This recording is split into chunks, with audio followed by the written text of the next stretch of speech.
नमस्कार, मेरा नाम है सुमित सिंह मेहता। हाजिर हूँ आपके सामने थर्मोडायनेमिक्स से रिलेटेड एक और नया लेक्चर लेके। आज का हमारा है लेक्चर नंबर 5 और आज के इस लेक्चर का हमारा टॉपिक क्या रहने वाला है। हमारा टॉपिक है zeroth law of thermodynamics and concept of temperature. तो आज हम क्या करने वाले हैं, जो थर्मोडायनेमिक्स का जीरोथ लॉ है उसे क्या करेंगे, डिस्कस करेंगे और ये भी देखेंगे कि किस तरीके से जीरोथ लॉ ऑफ थर्मोडायनेमिक्स ने जो टेम्परेचर का कॉन्सेप्ट है उसे हमको समझाया, फिर उसे हमारे सामने प्रस्तुत किया। जो temperature of concept of temperature है ये आपने पहले पढ़ा होगा, जब आपने हीट पढ़ी होगी क्लास 11th में, तब वहाँ पर आपने पढ़ा होगा कि टेम्परेचर क्या होती है। किसी भी एक सिस्टम की प्रॉपर्टी होती है जो हमें बताती है कि हीट कहाँ से कहाँ की ओर फ्लो करेगी। यानी temperature is a property of any system which tell us की direction of flow of heat, यानी हीट किस डायरेक्शन में फ्लो करेगी। और हमने पढ़ा था कि heat always flows from higher temperature to lower temperature. लेकिन आज हम क्या करने वाले हैं, एक टेम्परेचर की नई डेफिनेशन या बोल सकते हैं टेम्परेचर क्या होता है, या फिर टेम्परेचर को हम क्या करेंगे, प्रिसाइसली डिफाइन करेंगे। किसकी हेल्प से, जीरोथ लॉ ऑफ थर्मोडायनेमिक्स की हेल्प से। तो उसके लिए क्या पढ़ना पड़ेगा, पहले हमको कि जीरोथ लॉ ऑफ थर्मोडायनेमिक्स क्या होता है ये हमें पढ़ना पड़ेगा। तो क्या करना है आपको, रोज कोई पेन निकालो और हेड डालो क्या, जीरोथ लॉ ऑफ थर्मोडायनेमिक्स। तो हेडिंग क्या हो जाएगी हमारी, zeroth law of thermodynamics. Zeroth law of thermodynamics, thermodynamics. इसके बारे में पहले इसका स्टेटमेंट मैं लिखूं या बताऊं आपको पहले कि जीरोथ लॉ ऑफ थर्मोडायनेमिक्स क्या होता है, कुछ इंपॉर्टेंट बातें लिख लेते हैं। तो पहली बात तो ये है, ऐसे पॉइंट बना के लिखो, बुलेट पॉइंट बना के लिखो कि zeroth law of thermodynamics deals with system in thermal equilibrium. Zeroth law of thermodynamics कब एप्लीकेबल होता है, जब कोई सिस्टम कहाँ होता है, थर्मल इक्विलिब्रियम में होता है। तो लिख के चलेंगे यहाँ पर, zeroth law of thermodynamics, zeroth law of thermodynamics, thermodynamics deals with, zeroth law of thermodynamics deals with system in thermal equilibrium, system in thermal equilibrium, ठीक है। And thermal equilibrium and thermodynamic equilibrium both are different. हमने पढ़ा हुआ है कैसे difference है ना। Second point लिखो इसके बारे में कि जो जीरोथ ऑफ थर्मोडायनेमिक्स होता है उसने हमको क्या दी, जो कॉन्सेप्ट ऑफ टेम्परेचर होता है उसकी एक प्रिसाइज मीनिंग दी, ठीक है। तो यहाँ पे लिख के चलेंगे, this law give us, this law give us precise meaning लिख सकते हैं या फिर प्रिसाइज डेफिनेशन लिख सकते हैं, ठीक है। प्रिसाइज डेफिनेशन ऑफ टेम्परेचर, ठीक है। Precise meaning of TEMP, temperature, TURE, okay, temperature, okay. और क्या, अब देखो एक चीज इसके नाम में छुपी हुई है, किसको हमने जीरोथ लॉ ऑफ थर्मोडायनेमिक्स क्यों बोला, इसको हमने फर्स्ट लॉ ऑफ थर्मोडायनेमिक्स या फिर सेकंड लॉ ऑफ थर्मोडायनेमिक्स क्यों नहीं बोल दिया। उसके पीछे का रीजन ये है कि जो जीरोथ लॉ ऑफ थर्मोडायनेमिक्स का जो फॉर्मुलेशन था वो फर्स्ट लॉ ऑफ थर्मोडायनेमिक्स और सेकंड लॉ ऑफ थर्मोडायनेमिक्स के बाद हुआ। अब उससे पहले के जो नंबर बचे, क्या बचा, जीरो बचा, ठीक है। उसे क्या बोल दिया, जीरोथ लॉ ऑफ थर्मोडायनेमिक्स बोल दिया, ठीक है। तो इसको यहाँ पे लिख के चलेंगे कि zeroth law of thermodynamics, zeroth law of thermodynamics, zeroth law of thermodynamics, thermodynamics was formulate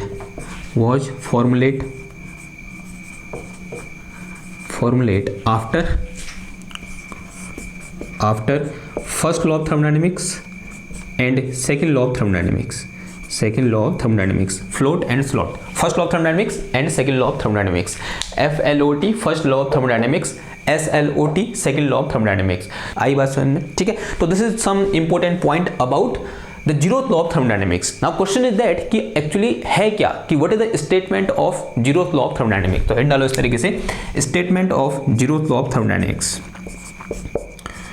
state of या फिर statement of zeroth law of thermodynamics, zeroth law of thermodynamics,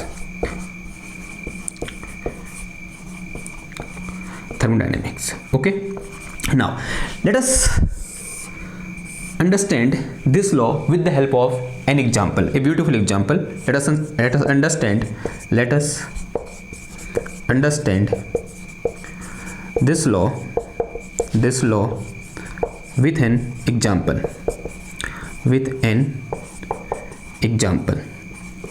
Example क्या है देखो, let us consider we have three system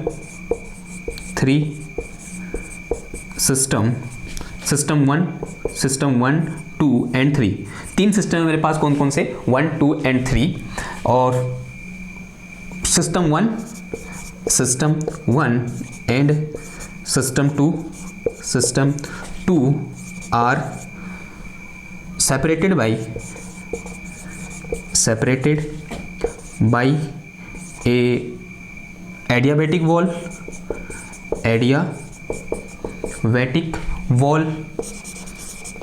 and system 1 and system 2 are in contact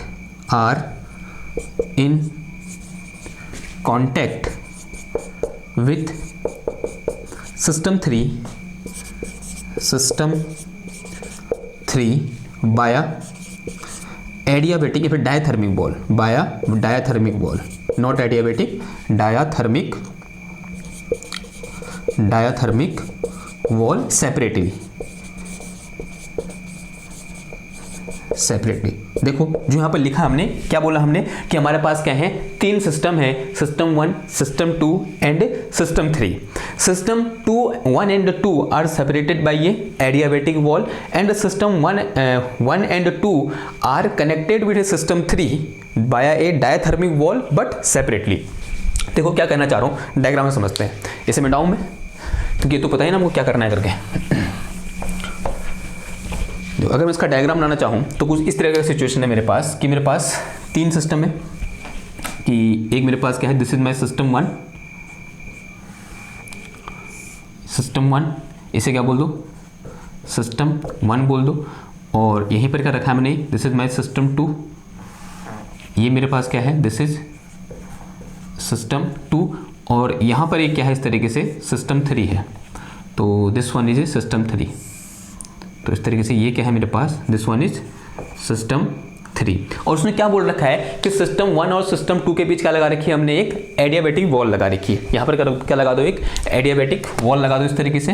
ठीक है, तो red one is representing adiabatic wall. और फिर क्या बोल रखा है कि सिस्टम 1 भी किसका कनेक्टेड है, सिस्टम 3 के साथ कनेक्टेड है, और सिस्टम 2 भी सिस्टम 3 के साथ कनेक्टेड है, लेकिन सेपरेटली. यानी सिस्टम 1 और सिस्टम 2 के बीच कोई भी इंटरेक्शन नहीं है. एडियाबेटिक वॉल लगा रखी है, इसका मतलब यहाँ पर कोई भी थर्मल इंटरेक्शन नहीं हो रहा है. ठीक है, adiabatic wall prevent thermal interaction, यानी यहाँ पर किसी भी टाइप का इंटरेक्शन नहीं है सिस्टम 1 और सिस्टम 2 के बीच. But system 1 and 2 are connected with system 3 by a diathermic wall. तो यहाँ पर कैसी वॉल लगा रखी है, एक डायाथर्मिक वॉल. तो ये वॉल कैसी है, डायाथर्मिक वॉल. और जो रेड वाली वॉल है ये कैसी है मेरे पास, दिस इज एडियाबेटिक वॉल. ये क्या है, एडियाबेटिक वॉल. ओके, नाउ अब देखो एक इंपॉर्टेंट चीज हमने कल वाले लेक्चर में डिस्कस की थी, या फिर जब हमने क्या पढ़ा था, थर्मल इक्विलिब्रियम पढ़ा था, तो हमने डिस्कस की थी अगर कोई 2 या 2 से अधिक सिस्टम आर कनेक्टेड, या फिर 2 या 2 से अधिक सिस्टम किसकी हेल्प से कनेक्टेड होते हैं, डायाथर्मिक वॉल की हेल्प से कनेक्टेड होते हैं, तब वो सारे सिस्टम कहाँ होते हैं, थर्मल इक्विलिब्रियम में होते हैं. अगर मैं अंग्रेजी में बोलूँ तो मैं ये बोलूँगा, if 2 and more than 2 system are connected by a diathermic wall, then all the system are in thermal equilibrium. तो इसका मतलब क्या हुआ कि अगर सिस्टम 1 और सिस्टम 2 सेपरेटली सिस्टम 3 के साथ डायथर्मिक वॉल से कनेक्टेड हैं, तो system 1 and 2 both are separately are in thermal equilibrium with system 3. ऐसा बोल सकता हूँ, नहीं बोल सकता? आंसर है हाँ जी, मैं बोल सकता हूँ. देखो एक चीज हमने क्या करी, नाउ लिख के चलो यहाँ पर, since system 1 and system 2 both are connected with system 3 3 via a diathermic wall,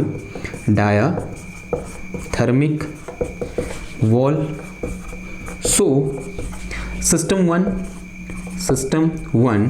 and system 2 both are in thermal equilibrium,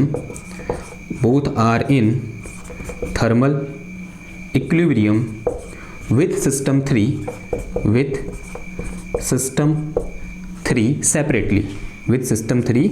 separately.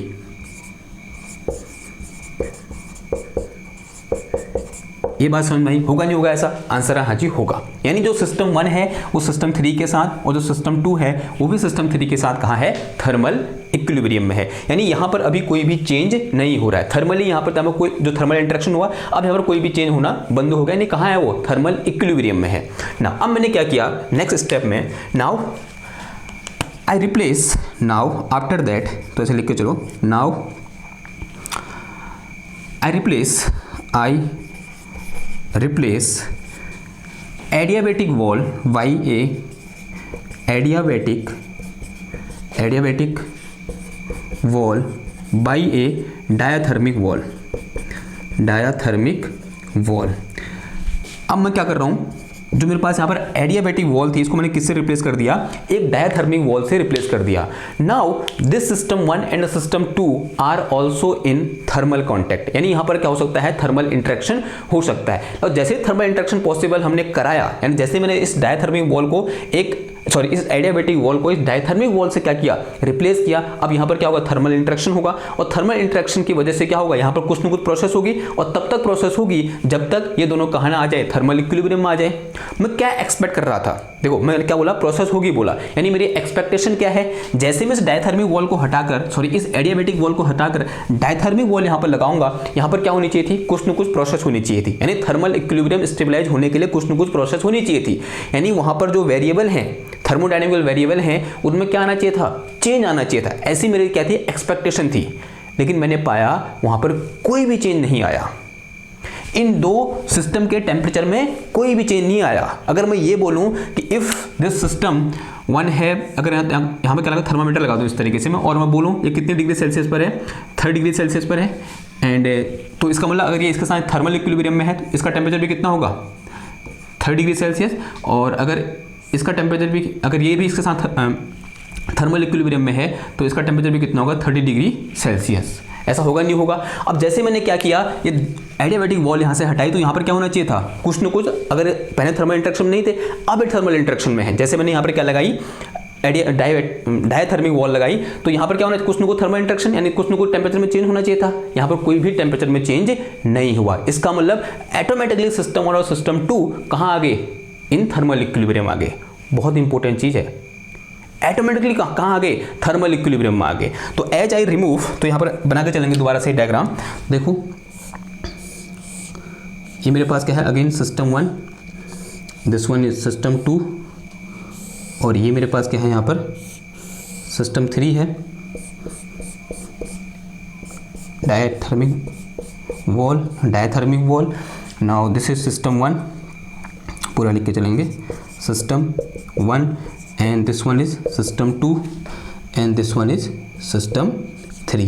and now in this case system 1 and system 2 automatically यहीं पर क्या आ गए थे? वो थर्मल इक्विलिब्रियम में आ गए थे। ठीक है, ऐसा करने की हमको जरूरत ही नहीं थी। यानी अगर जब मैंने यहाँ पर क्या लगाई? डायथर्मिक वॉल लगाई, तब यहाँ पर कोई भी टेम्परेचर में चेंज नहीं हुआ। अगर टेम्परेचर में कोई भी चेंज नहीं हुआ, इसका मतलब क्या है? System 1 and system 2 are in thermal equilibrium and this is और 0th लॉ ऑफ थर्मोडायनेमिक्स। अब इसको एक साथ में बोलूंगा तो वो क्या आएगा? बेहतर रूप से समझ में आएगा। देखो क्या बोल रहा हूं मैं।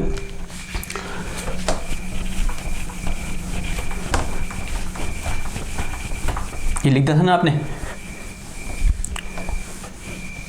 ओके, तो लिख के चलो, as we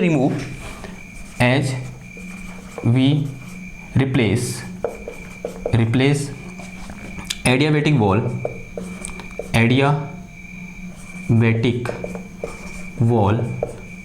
by diathermic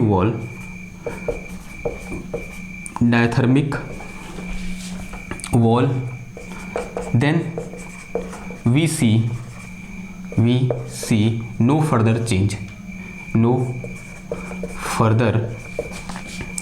in temperature, it means system 1 and system 2 are also in thermal equilibrium, and it is called zeroth law of thermodynamics. इसी को हम क्या बोलते हैं? zeroth law of thermodynamics बोलते हैं. It is called zeroth law of thermodynamics. तो ये तो हमने कैसे समझा, एक एग्जाम्पल के हेल्प से बोल सकते हैं. हम एग्जाम्पल मतलब एग्जाम्पल कर भी रहे थे या फिर एग्जाम्पल को समझ भी रहे थे, और हमने जीरोथ लॉ ऑफ थर्मोडायनामिक्स को हमने क्या किया, डिफाइन भी किया. तो यहाँ पर अगर मैं इस पूरी चीज़ को एक शॉर्ट में आपको समझाना चाहूँ तो मैं क्या बोलूँगा कि अगर मेरे पास कोई 3 सिस्टम है और उन 3 सिस्टम में से कोई 2 सिस्टम तीसरे सिस्टम के साथ थर्मल इक्विलिब्रियम में है, तो ऑटोमेटिकली वो 2 सिस्टम भी क्या हो जाएंगे? थर्मल इक्विलिब्रियम में हो जाएंगे. और यही क्या है? हमारा जीरोथ लॉ ऑफ थर्मोडायनामिक्स है. यही तो हुआ यहाँ पर कि system 1 and system 2 are separately in thermal equilibrium with system 3. Then system 1 and system 2 are automatically in thermal equilibrium. उनको एक दूसरे के साथ कनेक्ट करने की कोई ज़रूरत है ही नहीं. ठीक है, वो यहीं पर क्या आ गए थे? थर्मल इक्विलिब्रियम में आ गए थे. ये स्टेप अपनाने की जरूरत ही नहीं. ये स्टेप इसलिए अपनाया हमने, ये चेक करने के लिए कि सिस्टम 1 और सिस्टम 2 थर्मल इक्विलिब्रियम में है या नहीं है. And this is known as our zeroth law of thermodynamics. ठीक है, तो इसको एक जो ऑफिशियल डेफिनेशन है या फिर ऑफिशियली जो हमारे पास का स्टेटमेंट आता है वो भी लिख लें एक बार. तो चलो इसको मिटाते हैं, फिर लिखते हैं इसको ऑफिशियल स्टेटमेंट. यानी जो किताबों में लिखा रहता है उसकी बात हो रही है, तो लिख के चलेंगे. और जो पूरी चीज़ है जो यहाँ पर हमने लिखा उसको हम कैसे लिख सकते हैं? और करके लिखो, if two system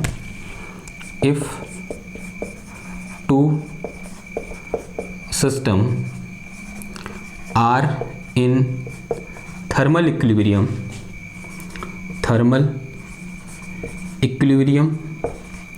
with any third system separately. ये ध्यान देना, सेपरेटली. ठीक है, यानी 1 और 2 में कोई भी रिलेशन यहाँ पर नहीं है, यानी कोई भी कनेक्शन नहीं है.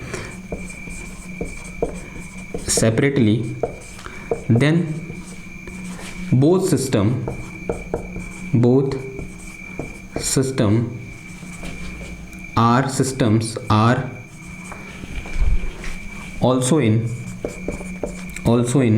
thermal equilibrium, also in thermal equilibrium, and this is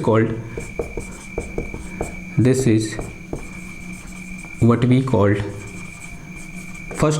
zeroth law of thermodynamics. What we called zeroth law of thermodynamics. इसी को हम क्या बोलते हैं? जीरोथ लॉ ऑफ थर्मोडायनेमिक्स बोलते हैं. क्लियर हुई बात आपको? ठीक है, और स्टेटमेंट आपको क्या होना चाहिए? याद होना चाहिए. याद करने की जरूरत ही नहीं है. अगर एग्जाम्पल समझ में आया तो ये तो आप लिख ही लोगे. ठीक है, ओके. नाउ अब क्वेश्चन ये है कि what actually zeroth law of thermodynamics tell us? It give us a new way to think about temperature. हम टेम्परेचर को के बारे में एक नई तरीके से कैसे मतलब सोच सकते हैं. तो यहाँ पर हमने एक क्वेश्चन आता है, तो दिस लॉ, तो ऐसे लिख के चलो, this law answered us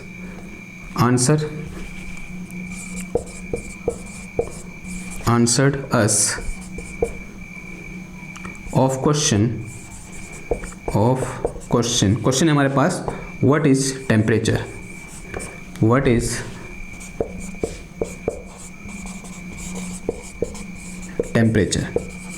okay, कि टेम्परेचर क्या है? Question mark. What is temperature? तो इसका आंसर लिख के चलो. टेम्परेचर ऐसे हिंट डालो, क्या टेम्परेचर क्या है? तो लिख के चलेंगे यहाँ पर, it is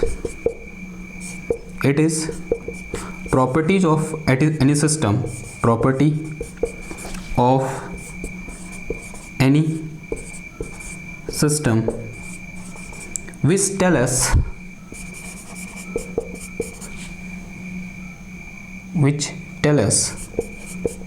any system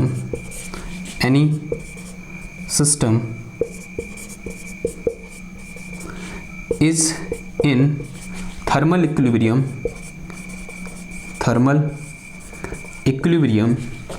with any other system, any system is in thermal equilibrium or is in thermal equilibrium or not in thermal equilibrium, not in thermal equilibrium with any other system, any other system। ठीक है, तो ये लो हमको क्या बताता है, ये हमको क्या बताता है कि टेम्परेचर एक्चुअल में है क्या। तो क्या बोलता है ये कि टेम्परेचर क्या है, किसी भी एक सिस्टम की प्रॉपर्टी है जो ये हमको बताती है कि वो सिस्टम किसी दूसरे सिस्टम के साथ थर्मल इक्विलिब्रियम में है या फिर नहीं है। ठीक है, आई बात समझ में। आपको यहाँ पर साफ साफ देखने को मिल रहा है कि if system 1 and system 3 are in thermal equilibrium then both have same temperature. Similarly if system 2 and system 3 are in thermal equilibrium then both have same temperature, and finally system 1 and system 2 are also in thermal equilibrium and it mean both have same temperature, both have 3 degree Celsius temperature. आई बात समझ में। Okay, तो यहाँ पर लिख के चलेंगे ऑब्वियसली, ऐसे लिख के चलो, ऑब्वियसली